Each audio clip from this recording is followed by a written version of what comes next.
días a todos, bienvenidos un lunes más. Hoy tengo el gusto de presentaros, tenéis aquí a Carlos Gutiérrez González. Él es un ingeniero químico de la Universidad de Oviedo, pero que ha hecho un largo periplo para acabar en el mismo sitio. Estuvo un par de años en Estados Unidos con el profesor Tony Tomsia, luego estuvo aquí con nuestro amigo Serafín Moya haciendo la tesis doctoral y ahora ha vuelto, como veis aquí, al Centro de Investigaciones en Nanomateriales y Nanotecnología, bajo la dirección de Ramón Torrecillas, que también es un buen amigo, y nos va a contar pues lo que ha sido su tesis doctoral en materiales muy interesantes y sobre todo que tienen muchos aspectos que tienen aplicaciones biomédicas, así que cuando quieras, vale. es todo tuyo.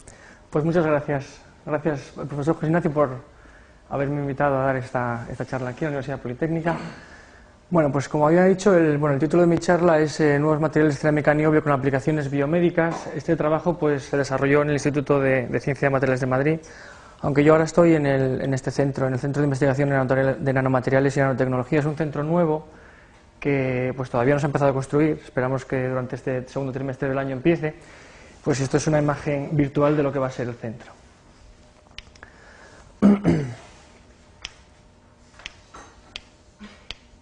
¿O le doy aquí? Le doy aquí. Vale. Bueno, pues el esquema de la charla consistirá en una introducción, un desarrollo de los 3 temas estudiados durante ese trabajo y posteriormente la explicación del trabajo futuro. A modo de introducción, pues empiezo definiendo los biomateriales, que son unos materiales naturales o artificiales que se utilizan para reemplazar o suplementar funciones del tejido humano. Aunque parezca algo novedoso, los biomateriales se vienen utilizando desde hace bastante tiempo, como podemos ver en estas fotografías. Aquí vemos una prótesis ocular que se ha encontrado en un esqueleto de unos 4.800 años de antigüedad. La siguiente es una prótesis del dedo del pie, está hecha de madera y es de la época egipcia. Y aquí podemos ver una fijación dental del siglo I después de Cristo. Se pueden clasificar estos biomateriales pues, según su reacción material-tejido orgánico como biotóxicos, que son los que producen atrofias o algún tipo de rechazo, los bioactivos, que forman enlace directo con el tejido sobre el que se encuentran, los biodegradables, en los que se produce la disolución del material sin ningún tipo de toxicidad ni rechazo, y los bioinertes, que no producen cambios significativos, lo único que pueden hacer es formar una capa de tejido fibroso a su alrededor. Los materiales que se emplearon en este trabajo, que son el niobio, la lúmina y la circona, son los materiales, están clasificados dentro de esta categoría de bioinertes y están destinados principalmente a fabricación de materiales para aplicaciones estructurales, como son prótesis articulares, dentales o espinales. Los biomateriales han ido cogiendo importancia con el paso del tiempo, de tal forma que hoy en día se han llegado a implantar unas 368.000 caderas en Estados Unidos y unas 450.000 en Europa. Además de esto hay que tener en cuenta los costes asociados a estos biomateriales. Aquí podemos ver cómo va aumentando tanto el número de implantes como los costes asociados a la operación. Basándose en su origen, también se pueden clasificar como biomédicos o biológicos. Los biológicos son los que encontramos de forma natural, como son el colágeno, la elastina o quitina, entre otros, y los biomédicos que a su vez se subdividen en metálicos, poliméricos, cerámicos o materiales compuestos. En este caso voy a desarrollar más los biomédicos porque son los materiales objeto pues, de este trabajo. Los metálicos presentan la ventaja de que tienen una resistencia elevada a la tracción, son dúctiles y muy tenaces. Esto hace que se puedan utilizar en la fabricación de fijaciones de implantes dentales, tornillos, grapas u otros componentes. Sin embargo, presentan una gran desventaja que es la corrosión. La corrosión a la que se ven sometidos los metales produce la liberación de iones al torrente sanguíneo, lo que puede producir reacciones alérgicas e incluso efectos cancerígenos. Además, esto tiene otro inconveniente, y es que al ser observados mediante resonancia magnética nuclear, pueden producir el calentamiento y el movimiento del implante, y también la aparición de artefactos en las imágenes al ser observados mediante esta técnica. Los poliméricos, por su parte, pues son unos materiales muy dúctiles y son muy fáciles de mecanizar. Esto hace que se puedan emplear en la sustitución de tejidos blandos, debido sobre todo a que tiene un bajo módulo elástico. Existe un material específico, como es el polietileno de ultra alto peso molecular, que tiene una aplicación muy específica, que es la fabricación de acetábulos de prótesis de cadera y implantes de rodilla. La desventaja que tienen estos materiales es que sufren un elevado coeficiente, una velocidad de desgaste elevada. lo que produce la generación de partículas que puede derivar en el aflojamiento aséptico del material. Además, se puede producir también la liberación de ácidos perjudiciales y toxinas durante este proceso de disolución. Los cerámicos, por su parte, pues presentan la ventaja de que tienen ausencia de corrosión, pero sobre todo que son muy resistentes al desgaste. Aquí en esta gráfica podemos observar la velocidad de desgaste de un par acetábulo prótesis de cabeza femoral, en la que vemos que el par cerámico-cerámico es el que tiene la velocidad de desgaste más baja.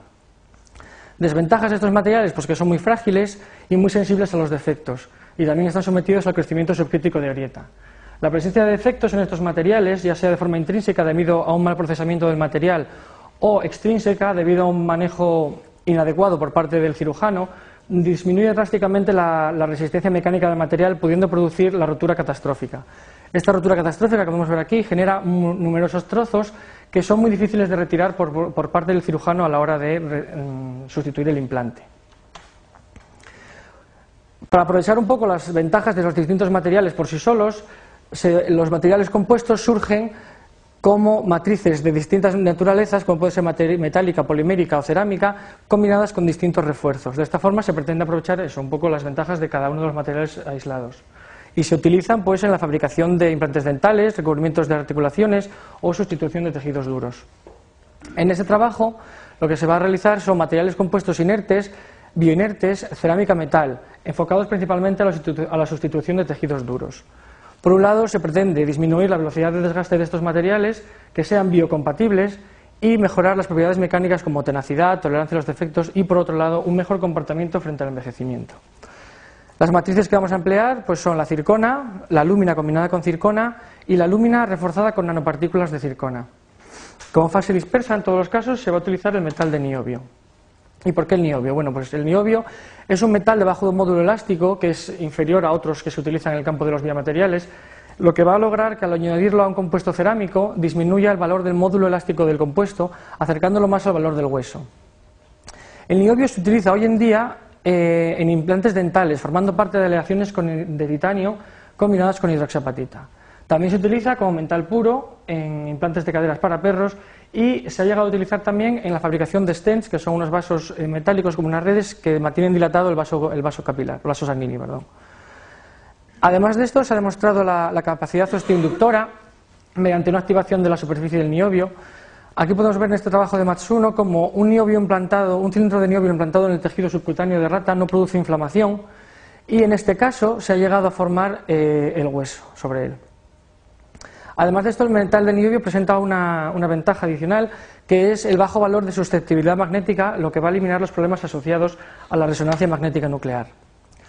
La lúmina es otro biomaterial que se utiliza por su alta dureza y su buen comportamiento frente al desgaste, lo que hace que su principal aplicación sea la fabricación de cabezas femorales de prótesis de cadera.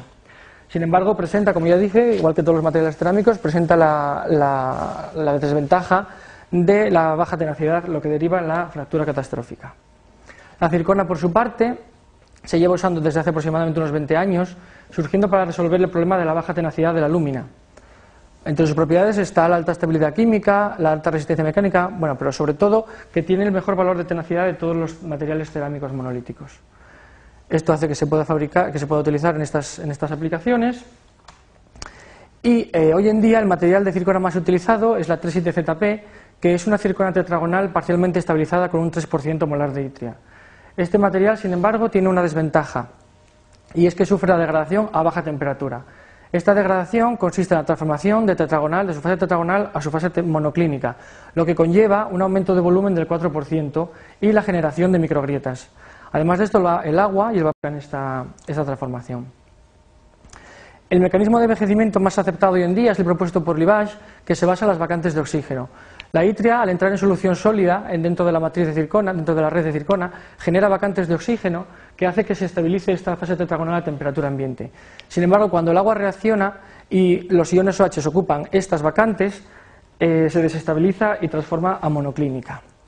Este proceso es un proceso en etapas en el que el agua se absorbe sobre la superficie de la circona reaccionando con los oxígenos de la superficie para formar OHs que difunden a través de borde de grano para ocupar las vacantes y transformar la circona. Cuando transforma aparecen microgrietas que favorecen el acceso del agua a nuevos granos de circona para propagar esa transformación. Aquí podemos ver en esta gráfica cómo evoluciona la velocidad de desgaste de una prótesis de cadera de circona. Durante los primeros años se disminuye esta velocidad de desgaste de forma drástica debido a que se están desapareciendo las rugosidades de las superficies, pero a partir del quinto o sexto año, cuando ya la circona empieza a transformar, aparecen estas rugosidades que hacen que aumente la velocidad de desgaste, hasta tal punto que a partir del año 10 o 12 es necesario ya cambiarla. Bueno, y ahora paso ya a describir un poco los sistemas que hemos estudiado en este trabajo. El primero es la circona con niobio. Hemos utilizado dos tipos de circona con diferentes tamaños de partícula y como reforzamiento niobio en dos morfologías. Una tal y como viene de fábrica, que son unas partículas irregulares con un tamaño medio de 35 micras, y unas partículas que nosotros, este niobio lo hemos molido por molido a tricción con bolas de circona, y hemos obtenido pues esta morfología de placas que tienen un tamaño medio de unas 41 micras y una relación de aspecto de 1 a 12. Mediante difracción de rayos X hemos observado que estas partículas tienen una dirección preferente de molienda, de deformación, que corresponde a la paralela a los planos 1, 0, 0. Mediante espectroscopía de fotoemisión de rayos X hemos observado este polvo de niobio, tanto las partículas no molidas como las molidas, y hemos observado la presencia de esos picos del niobio 5+, que corresponden al óxido Nb2O5, lo que revela la presencia de una capa de óxido que tiene una capa de pasivación de óxido que tiene aproximadamente unos 3 nanómetros de espesor. Además de esto, en el caso del niobio molido, se observa la presencia de la circona 4+, que corresponde al estado de oxidación de la circona, y que luego, por posterior observación al microscopio electrónico de barrido, descubrimos que se debía a la presencia de incrustaciones de circona en estas placas de metal y que provenían de las bolas de molienda. Bueno, el procesamiento de estos materiales es muy sencillo. Se parte de suspensiones de los polvos cerámicos y metálicos que se homogeneizan, se secan y se tamizan y luego sufren dos vías de conformado. Por un lado, el prensado en caliente y por otro, el prensado isostático más sintetización convencional. Los materiales obtenidos se mecanizan en barras para evaluar las propiedades mecánicas. Aquí podemos ver unas micrografías de microscopio óptico de los materiales preparados en este capítulo. Aquí vemos, bueno, en todas ellas vemos cómo el niobio se encuentra distribuido de forma homogénea. En este caso se trata del niobio no molido, en el que vemos la forma irregular de las partículas. Aquí ya vemos el efecto de la molienda, cómo las partículas son mucho más finas, pero se encuentran distribuidas aleatoriamente.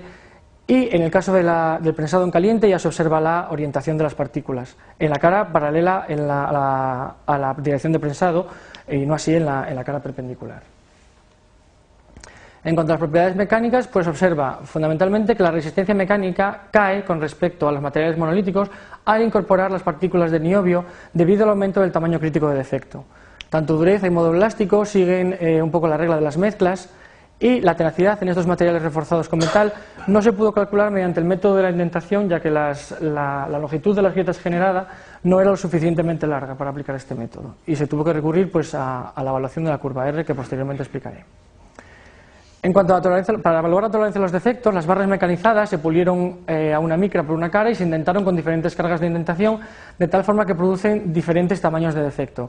Estas se ensayaron a flexión a 3 puntos hasta su rotura, y de los pares de valores resistencia mecánica, tamaño de defecto, se obtiene pues esta gráfica de tolerancia a los defectos. Aquí se puede observar cómo la resistencia mecánica de los materiales cerámicos puros cae de forma más acusada que en el caso de los materiales reforzados con metal. Se ha estudiado mediante elementos finitos que la tensión máxima que puede soportar una cadera fue de unos 130 megapascales, ya sea debido a un salto o a un golpe que recibe el paciente. Si colocamos esta tensión aquí, podemos ver que si nuestro material tuviese un defecto de unas 600 micras, los materiales monolíticos estarían justo en el borde de la rotura catastrófica, mientras que los reforzados con niobio estarían todavía dentro de la zona segura y no se produciría esta fractura. Para evaluar la tenacidad de esos materiales, como dije anteriormente, tuvimos que evaluar la curva R. En esta gráfica se observa cómo varía la tenacidad frente a la extensión de la grieta. Aquí vemos dos zonas, esta línea que divide la gráfica, esta es la zona de grieta corta y hacia la derecha, es la zona de grieta larga.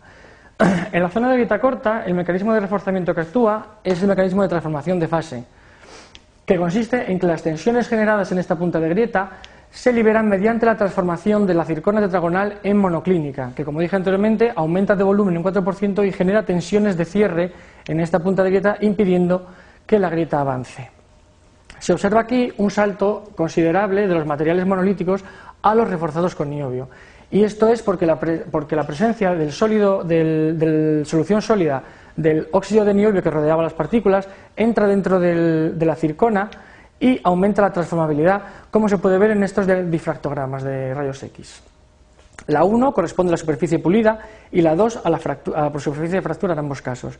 Esta es la zircona monolítica, en la que no hay gran diferencia de la superficie pulida de la fractura, solo transforma un 4% más de la zircona, lo que justifica este pequeño aumento.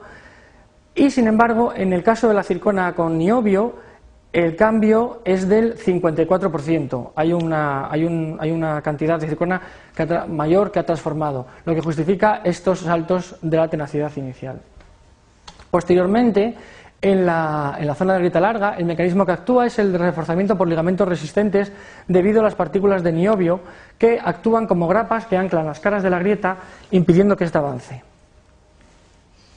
La diferencia de los valores obtenidos en estos tres casos de material reforzado con niobio se debe fundamentalmente a la morfología de las partículas. En este primer caso, el niobio no está molido y por eso el reforzamiento es menor. Las partículas son más gruesas y son más difíciles de deformar plásticamente. En este otro caso, el niobio ya está molido, pero no está orientado. Aunque las partículas son más deformables, no se encuentran en la configuración adecuada para detener el avance de la grieta, que sí se da en este último caso. El niobio está orientado en la configuración más desfavorable para el avance de la grieta y se pueden alcanzar valores de tenacidad de hasta unos 15 megapascales raíz de metro. Aquí podemos ver las interacciones que se producen entre la grieta y la microestructura. En el caso del niobio no molido se produce fundamentalmente la fractura transgranular del grano, mientras que en el caso del niobio molido pues se observan los mecanismos de puenteo y de flexión de grieta. Esto corresponde a superficies de fractura de estos materiales por microscopía electrónica de barrido. Aquí podemos ver como en el caso del niobio no molido se produce la fractura frágil transgranular del grano metálico y no existe descohesión entre la matriz y el grano. En el caso del niobio molido sí. Aquí podemos ver la deformación plástica antes de la fractura y cierta descohesión entre la matriz y el metal. Esta deformación plástica se produce aproximadamente en un 60% de las partículas. Se caracterizó también la interfase zircona-niobio de microscopía electrónica de transmisión y se observó que las dos fases principales, que las más frecuentes, eran la 100, 100 y la 1-10, 1-10. Mediante cálculos ab initio se calculó el trabajo de separación de estas interfases y se observó que la interfase 100, 100 correspondía a una interfase fuerte, mientras que la 1-10, 1-10 correspondía a una interfase débil. La presencia de estas dos interfases es muy importante, ya que si solamente estuviese la interfase fuerte no se permitiría la deformación del metal y este se rompería de forma frágil, mientras que si la interfase fuese solamente débil se produciría la separación entre el refuerzo y la matriz. Como mencioné anteriormente, la presencia de una solución sólida de óxido de niobio produce un aumento de la transformabilidad de la zircona. Esto es debido a que este óxido produce una deformación de los parámetros de red de la zircona, haciéndola de esta forma más transformable. La tetragonalidad, que se define como el cociente entre los parámetros de red, es tal que si esta aumenta, también aumenta la transformabilidad. Existe un límite por encima del cual, bueno, este es el valor 1,020, por encima del cual la zircona ya es tan inestable que se transforma de forma espontánea. Nosotros hemos calculado el valor de esta tetragonalidad para nuestros materiales y hemos observado cómo al introducir el metal, este valor de tetragonalidad aumenta, lo que quiere decir que la zircona es más transformable. En el caso de la zircona reforzada con metal molido, el salto de tetragonalidad es mayor debido a la morfología de las partículas. Al estar molidas, tienen una superficie específica mayor, lo que lleva consigo una mayor cantidad de óxido de niobio que entra completamente de forma en solución sólida dentro de la matriz, llegando a alcanzar concentraciones del 0,02% molar. También se hizo un estudio del análisis cuantitativo del reforzamiento y se observó que mediante el método de superposición lineal, que consiste en la suma de la tenacidad intrínseca del material, el reforzamiento por transformación martensítica más el reforzamiento por puenteo de grieta, no se alcanzaban los valores experimentales, estábamos siempre por debajo, lo que evidenciaba la presencia de interacción entre los diferentes mecanismos de reforzamiento. Había que calcular un nuevo término que corresponde al término de sinergia y que se calculó mediante el modelo de Budiansky. Una vez calculado este valor y sumado al de la superposición lineal, ya obteníamos este KTH que se ajustaba bastante bien a los valores experimentales. También se realizaron experimentos de envejecimiento en autoclave a 134 grados centígrados y 1,7 bares de presión de vapor de agua para medir cómo transformaba la circona. Lo que se mide aquí es el tanto por ciento de circona monoclínica en función del tiempo en el autoclave. La primera diferencia que surge aquí es el comportamiento entre las dos circonas puras. La circona S, que tiene un menor contenido de alúmina, tiene una tasa de envejecimiento mucho mayor que la circona E, que tiene un mayor contenido de alúmina. En esta diferencia es la que explica este comportamiento. Como dije anteriormente, la itria, al entrar en solución sólida, genera vacantes de oxígeno que hace que se estabilice la circona tetragonal. La alúmina tiene este mismo efecto, tiene la misma carga que la itria y por lo tanto genera más vacantes de oxígeno, pero la alúmina tiende a segregarse hacia los bordes de grano, de tal forma que crea una gran concentración de vacantes en estas zonas y se genera la circona cúbica y esa ya no transforma. Por lo tanto, esa circona cúbica protege el interior del grano de una posterior transformación a monoclínica y por eso su velocidad de envejecimiento es menor. Pero cuando se introduce de forma simultánea el óxido de niobio y la itria, el niobio ocupa un número de vacantes de tal forma que se reduce la velocidad de envejecimiento. Por lo tanto, podemos concluir en este punto que el niobio actúa por un lado reduciendo la tasa de envejecimiento y por otro aumentando la transformabilidad ante un campo de tensiones aplicado. También se evaluó el desgaste de estos materiales en un ensayo Pin Flat, en el que el punzón estaba hecho de nuestro material y el material que se ponía aquí en la placa era una placa de polietileno de ultra alto peso molecular. En cuanto a los coeficientes de fricción, pues se observa una fase inicial de aumento hasta luego una posterior estabilización. Y en el caso de los materiales con niobio, pues se observa un cierto descenso de este valor, que es más acusado en el caso del niobio molido, debido a un mecanismo de autolubricación. En cuanto a las velocidades de desgaste, se observa que en este caso el niobio no produce grandes diferencias en la velocidad de los materiales monolíticos. Pero, por ejemplo, en este ejemplo que hemos calculado, en el que hemos evaluado el desgaste tras el envejecimiento, sí que se observan grandes diferencias entre la circona pura y la circona con niobio. Como vimos anteriormente, la circona, al envejecer, transforma de forma notable. Aquí podemos ver, esto corresponde a la columna del desgaste.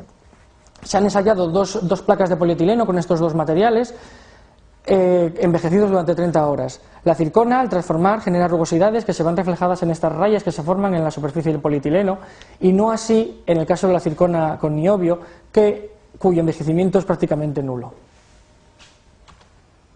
Bueno, ahora paso al siguiente sistema, que es el de alúmina, circona, niobio. En este sistema se busca aumentar la complejidad microestructural para fomentar las interacciones entre los mecanismos.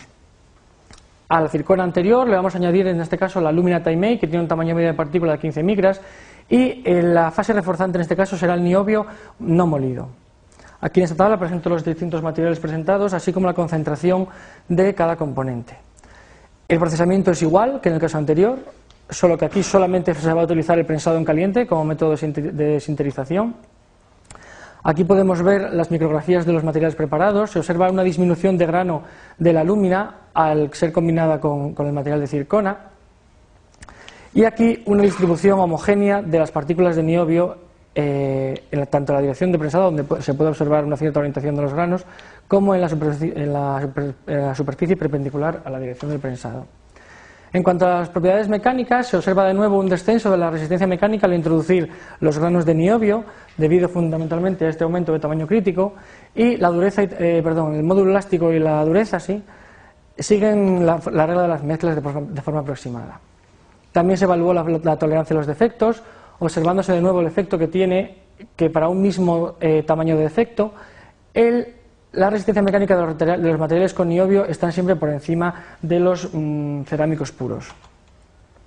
La curva R sigue una tendencia muy similar al caso anterior. Hay una región de grieta corta en la que el mecanismo que interfiere es el de transformación de fase y que podemos ver aquí cómo es mayor en el caso de las matrices reforzadas con niobio. Aquí hay un 21% de transformación y aquí un 12%. Y luego, posteriormente, en la zona de grieta larga actúan las partículas metálicas como ligamentos resistentes que ayudan a alcanzar las tenacidades de 13,5 megapascal de raíz de metro. Aquí podemos ver también las interacciones que se producen. En este caso vemos como una grieta que se propagaba en esta dirección se produce un enromamiento y luego una renucleación para su posterior propagación, y aquí observamos en esta superficie de fractura tanto la deformación plástica como la fractura elástica del material metálico. En el análisis cuantitativo del reforzamiento se observó de nuevo que al sumar el valor obtenido por la superposición lineal más el término de sinergia calculado mediante el modelo de Budiansky, los valores obtenidos se ajustaban bastante bien a los valores experimentales, revelando la presencia de un efecto sinérgico que está relacionado con la interacción entre los mecanismos de reforzamiento. En cuanto al envejecimiento, pues vimos cómo, en primer lugar, los materiales cerámicos puros tienen un diferente comportamiento. Este corresponde a esta línea azul 1 y el otro es la violeta. En el caso de la columna violeta, es el ZTA, ¿no? Sí, ZTA, es un material de circona que se encuentra embebido dentro de una matriz de alúmina que es mucho más rígida e impide que la circona transforme, por eso tiene una velocidad más baja. Sin embargo, en la línea azul es al contrario, es alúmina que está embebida dentro de una matriz de circona y por lo tanto la circona tiene mayor facilidad para transformar y de hecho lo hace de forma más rápida. En ambos casos, la incorporación del niobio tiene el mismo efecto, elimina vacantes en la red de la circona y ralentiza el proceso de envejecimiento. En cuanto al desgaste, pues el comportamiento es similar al del sistema anterior. Se establecen unos valores de coeficiente de fricción estables después de un cierto periodo, después de una distancia inicial.